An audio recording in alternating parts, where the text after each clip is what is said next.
Welcome to my channel. My name is Sammy, and today I'm going to be talking about 23 books I loved in 2023. Let's go. So I have them written down on a note in the Notes app, but in no particular order. And yeah, let's get started. So the first book I have on here is The Bullet That Missed. This is the third book in the Thursday Murder Club series. And dude, I can talk about this series for hours. This is the one that's about a group of elderly people in a retirement village who solve murders and mysteries together, aka the Thursday Murder Club. And I love these characters. I love these stories. I'm obsessed. And they're easy to understand, easy to read. All the books, the location is based in England, and the author is based in England too. So it was actually fun to learn about different things or different words they used for different things, or their traditional things, traditional foods, all this stuff. It's so interesting to learn about. So I love that. Just read it. It's so good. So good. Like, there's no way that you wouldn't like it. So yeah, definitely is a book I loved this year. I'm happy I read. Okay, so the next book is actually the next Thursday Murder Club. It is the fourth book, The Last Devil to Die, that just came out, I feel like, in one of the last few months. And still hit it out of the park. He literally, I think I've rated every single Thursday Murder Club book 5 stars because he doesn't miss. Richard doesn't miss. I love this book. Also, I am Ibrahim girly, so I'm going to protect Ibrahim at all costs because he's my favorite character. So interesting. Also, I actually, in here, Joyce, on the characters, talked about making Battenberg cake. And I never heard that before. It's actually a British cake they make. And I actually attempted to make it. It was semi-successful. It's kind of tricky because I'll have a picture. It's like checkered, so you have to like cut up the cake and like place them all back together, and mine didn't really stay together. They kind of just separate after you cut it, but it was still delicious. Me and my family did eat all of it. So thanks, Joyce. Thanks, Richard, for introducing me to Battenberg. I will perfect it one of these days. If you want to see what I made, this was it. It wasn't that good, but I still made it, so I'm still proud of myself. So yeah, this one was probably, honestly, the most emotional pulling from out of all the books, because I definitely did cry the most out of this one. I love this series so much. I know it's so stupid, but like, it amazes me how much words on paper can make you feel certain ways and care for people that aren't real. Like, it's amazing because I love all these characters, and I want to go to the retirement village. I want to solve mysteries with them. I want to hang out with them. Don't you, Lou? Yeah. Okay, so next book is Once Upon a Broken Heart by Stephanie Garber. This was actually the first like real fantasy romance I got into. If you want to check it out, I read it in my book dice video, and I really enjoyed it way more than I thought I was going to, and I love Jax.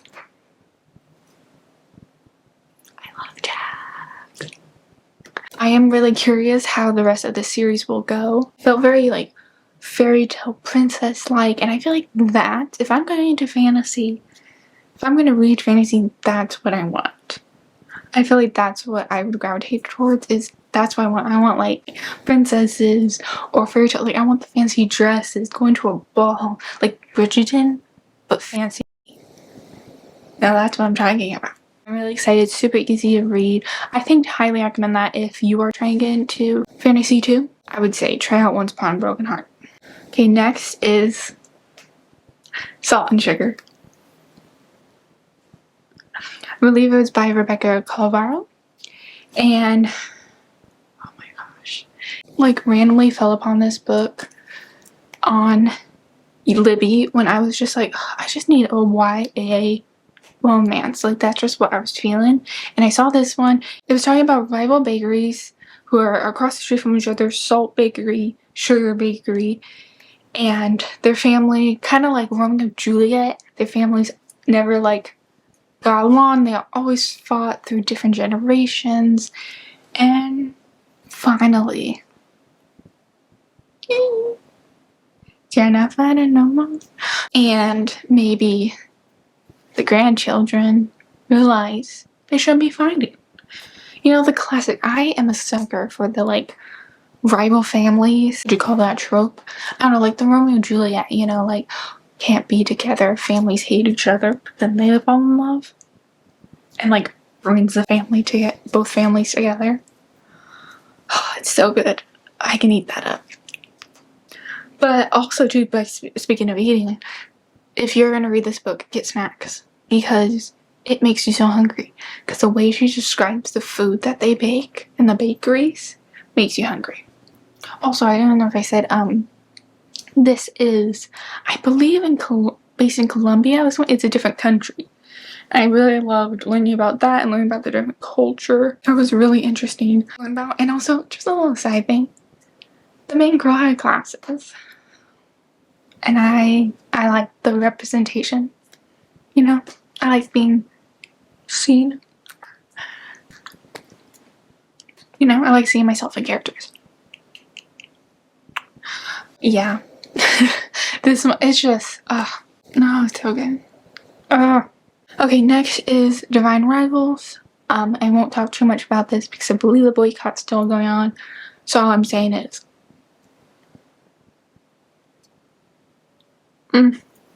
yes. Okay, next is Your Girl's Guide to Murder. Oh my gosh, I've talked about this series so much. I haven't even read the whole series because I don't want it to end, but just go read this.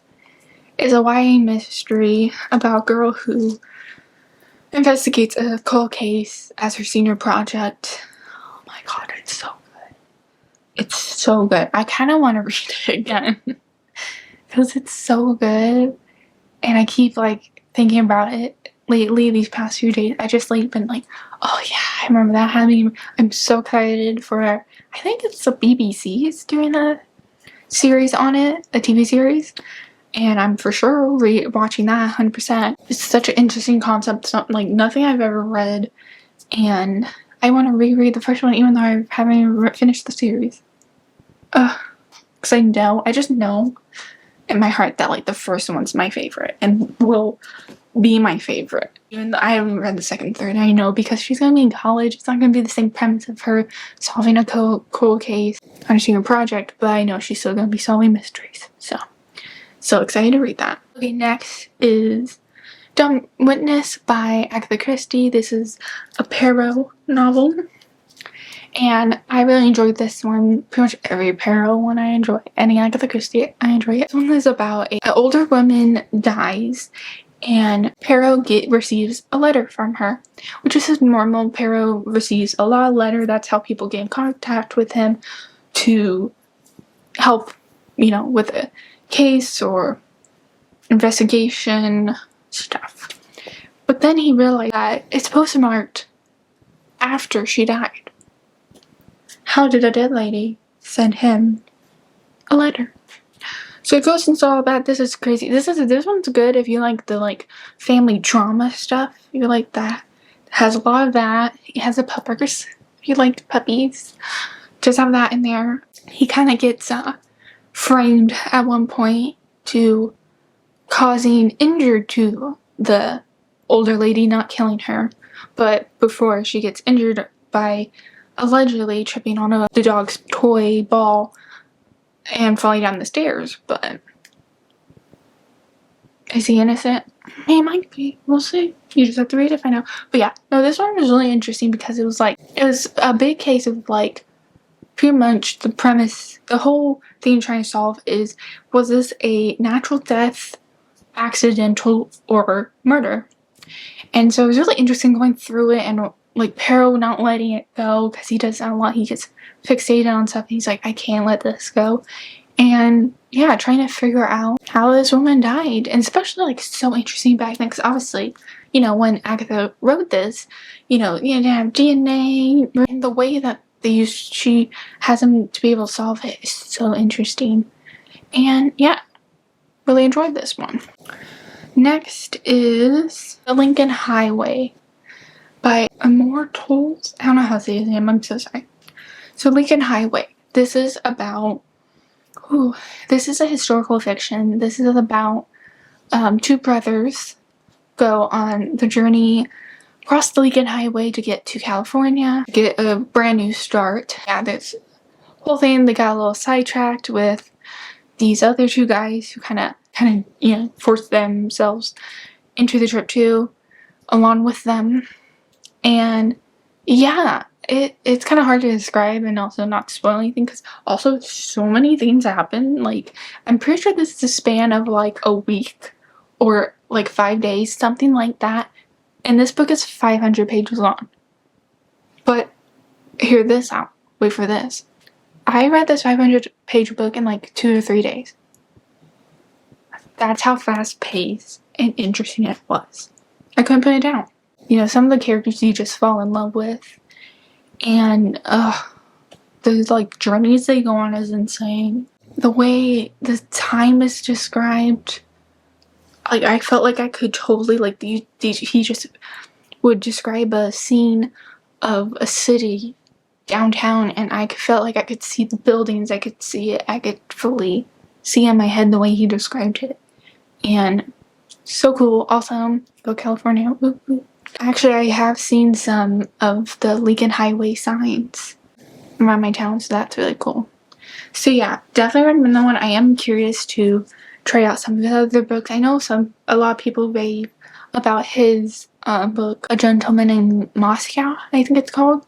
Haven't read that one yet, but I am curious to try out more of his books, so that's exciting. Next is The Alice Network. This is another historical fiction. I was in my historical fiction era this year. I was obsessed, and I still am. This one is about female spies in the war, and it kind of goes along two different storylines, still both historic, but one side is flashbacks to the one woman being a female spy during war and all that she had to endure, and I could just feel the fear that she must have felt, being scared, but like having to do this to help her country. Yeah, and the other timeline is about a woman goes to this woman but older to help her find her lost cousin, and then that goes on a whole journey and learning about the relationships and also the time period, how different it is to today. It's just insane, and a beautiful, well-rounded story. Highly recommend. That's by Kate Quinn. I'm really excited. I have more Kate Quinn books. I also have The Rose Code that I really want to read next year, so exciting. Next is Dead in Gondola, which is by Anne Claire. It is a Christie bookshop mystery. This is a just cozy little mystery that adds little sprinkles of Agatha Christie in it, which is always nice. And yeah, this one is just about the Christie sisters. Their last names just happen to be Christie, and they run their family bookstore, I believe in Colorado, but I could be wrong. I know that somewhere it's north. Murders just start happening, and they solve it by using the works of Agatha Christie. And I absolutely love this. It's just a nice, cozy mystery. I think it's perfect during the winter time. Highly recommend. The next one on my list is actually Last Word to the Wise, which is the second book in the series.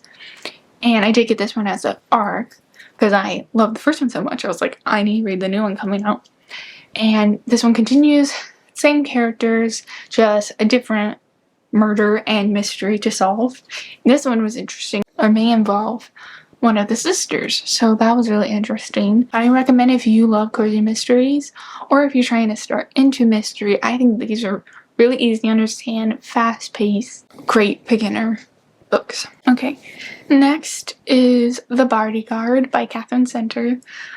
I read this one because Haley Pham recommended it, and I've been thinking about this book lately, and I kind of want to reread it. There's so many good books I read this year that I want to read. Like, pretty much most books on this list of these 23 books, I actually could totally see myself rereading. That's how much I enjoyed and liked them. Yeah, The Bodyguard is about, the girl is actually the bodyguard, and the guy is a celebrity that she is assigned to protect.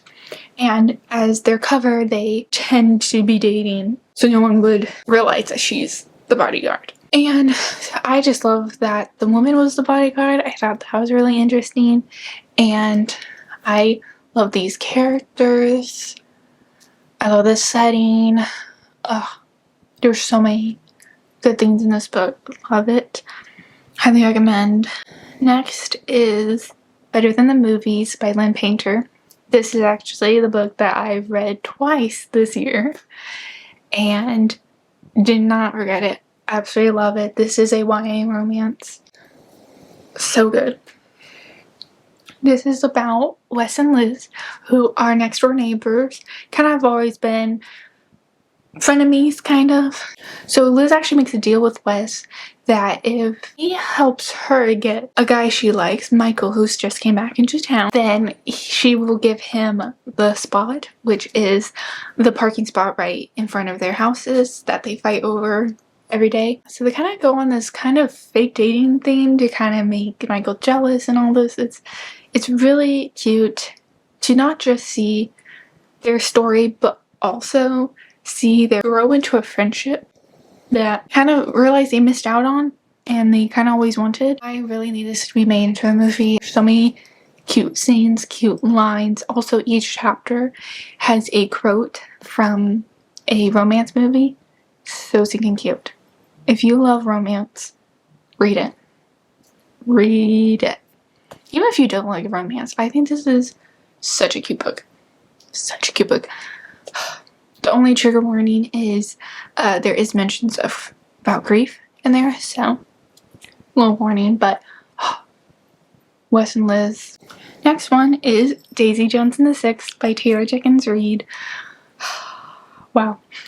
I actually read this because I heard about the series being made, and I was like, oh, they're actually making a TV show of this book. I saw the cast and I was like, that sounds really interesting. I kind of think I want to read it before I watch it. And I love any historical, but especially like 70s. It's so cute. I love it. I love the fashion of the time.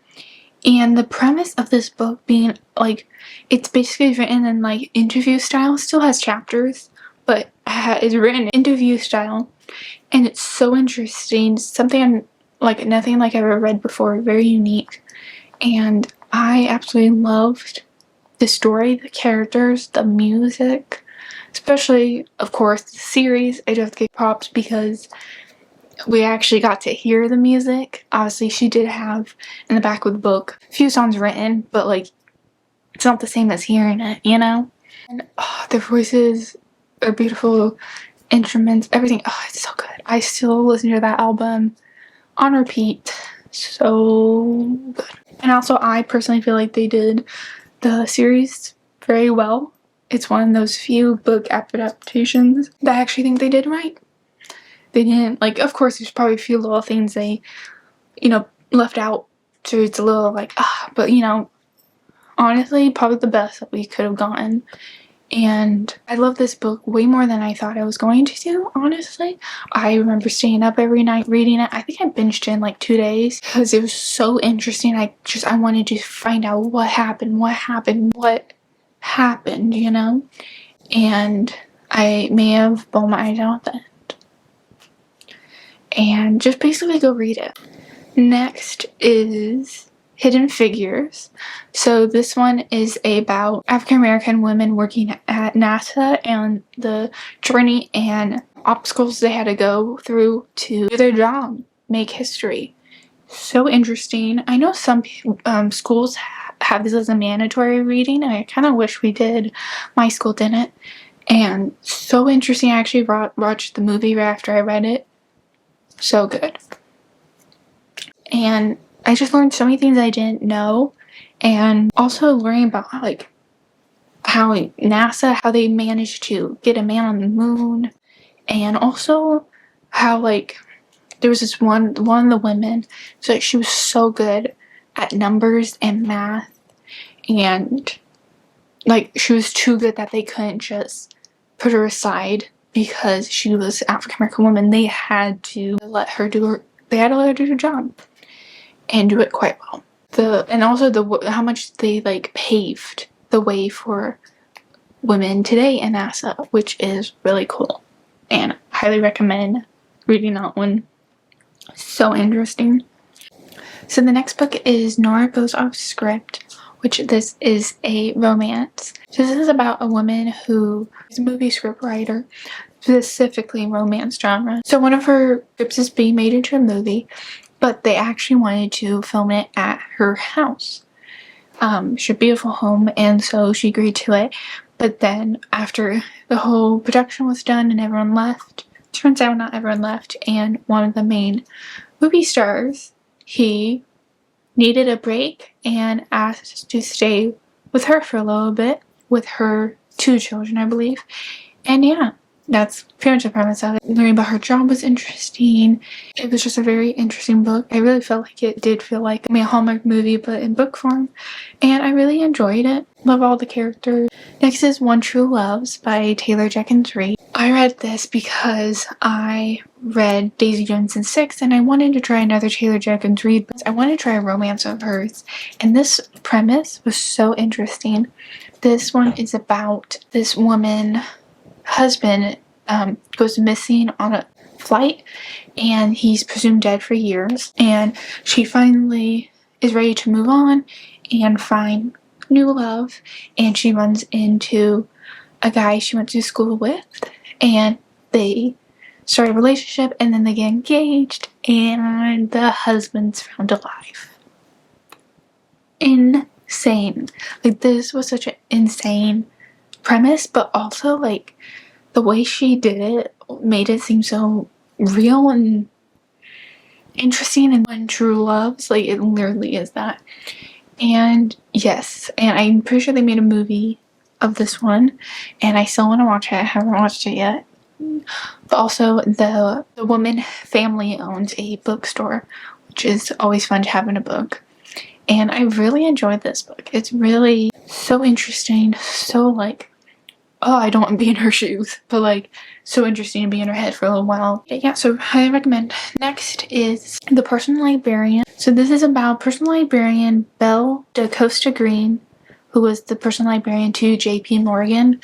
And so this is a historical fiction book, but there is, hints of facts and true stuff. But yeah, it's so interesting. So this woman, Belle, was actually an African American woman trying to pass as a white woman, and you just go through her struggles of everyday life, trying to just, do her job, but not get caught, and the fear she felt and was so scared that at any moment someone could find her out or out her, and she could lose this really good income for her family. She was like the sole provider, and it's so interesting to see how powerful she was in this job, that she didn't care that, like, yes, I'm a woman, but I'm gonna be powerful and stand my ground with all these other men. The brick world, Yeah, it was really interesting, and also really made me want to visit the museum they have in New York of the offices, where in this book there mostly are J.P. Morgan's office, where Belle worked most of the time, and how they described it, I feel like I really wanted to see it in person. There is a virtual thing online if you want to go see it. You can. I did look at that because I was like not going to New York anytime soon. So, highly recommend. So cool. So cool. So next is Murder in the Muse by Agatha Christie. This is a Perrault short story collection book, and so I believe it has 4 short stories in it, and this was the first short story I read of Perrault's, and so interesting. I was really curious how she was gonna like solve these mysteries in such a short amount of time. I was really curious how she was gonna do it, and she did it. And it was very interesting. I also liked they weren't all like murders, you know? A couple of them were just like robbery. So that was really interesting. How like obviously that some of the robbery is sometimes in the Perot cases, but you know, it's not the main thing. So that was really interesting to read about. Yeah, highly recommend. I pretty much recommend any Perot book. Obviously, my personal favorite so far, overall, still holding strong, is The Murder of Roger Ackroyd. That's the first book I read of Agatha Christie's, and it still to this day is my favorite still. It's still good. It's so good. Sorry, we're talking about merging the muse, but yeah, no, this one was really interesting, and yeah, I really like the short story. Next is Maybe You Should Talk to Someone. Is the author Lori is an actual therapist in real life, and so she wrote this book to show about this time where she in her life needed to get therapy herself as a therapist, and it was so interesting to hear about her journey of being a therapist, going to therapy. So interesting. And also she does talk about some of her clients, but she does change their names and some other things to be confidential. And yeah, so learning even about some of her clients' problems and struggles was so interesting. I always am intrigued by the works of therapy. I think it's so interesting and helpful, and I think anyone can benefit from therapy, even a therapist. And she takes some of the things that she learns even in her own therapy and uses with her clients. I think I highly recommend this. So interesting. So next is the Agatha series, but I did read the first and the second book this year, but I would actually lean more towards my favorite out of those two being A Night in Question, the second book, because it's just always great with the second one because you just know the characters, you can just get right into the story. So I thought this storyline was so interesting because in this book there's actually two mysteries going on, the different timelines. So there's one mystery going on currently with the girls in their timeline, but there's also a cold case vintage mystery murder to be solved too, and I actually really enjoyed the learning about the old case, and them solving that was so interesting. I loved learning about that, and yeah, so good. And also I feel like the growth in relationships in this one was really interesting, and I loved seeing that. So, highly recommend. Next is Halloween Party by Agatha Christie. So obviously I read this during Halloween time because duh. But this one I actually kind of had it. I've been reading Perot in order of being published. There's no actual specific order you have to read it in, but I like reading in the order she published it. But I have jumped around a few times if there's a book I really want to read. Like this one, for example, Halloween Party. I really wanted to read during Halloween time. This one's so interesting because it is a significant time ahead of where I am in the publishing. I'm still in like, 2030s. And this one is, I believe, was written and released in the 60s. So it's very interesting to see Agatha Christie's growth of reading, how like different times changed her writing, and also obviously she's older too. Older, wiser. And also Perot being older too. He never would admit, he's like, I'm still as strong and smart as I always been, but he is older. So that was really interesting to read. Also, this storyline was also, I feel like, very different too, that I've seen since, and Perot since, and I found it very interesting. Yeah, this one is about a girl at a Halloween party for kids. A like 12-year-old girl is found drowned in the apple bobbing bucket. Intense, but yeah, to trying to find out who did that, and then also maybe there is a unknown cold case mystery too. So yeah, very interesting. I would say definitely great during fall hold me tight because there's a lot of beautiful descriptions she has in there of nature and leaves that are just so beautiful. Highly recommend. And last, the 23rd book that I love this year is The Natural. It's The Naturals by Jennifer Lynn Barnes. Oh my gosh. I'm not going to talk too much about it because I can literally talk about it for hours. But The Naturals is about a group of teenagers who entered this program with special skills in the FBI. And I'm so excited to read the rest of the series in 2024. There's short chapters, big font, YA, easy to read. Go read it. It's so good. It's so good and so interesting. I actually personally felt like it was very thrilling for a YA mystery. I feel like some parts I was like, oh, it's crazy. Intense. Cool. But yeah, I can talk about it for hours. Just go read it. So those are the 23 books I loved in 2023. Thank you so much for watching. Please like and subscribe. It means so much to me. Happy Bookmas Day 11. Bye.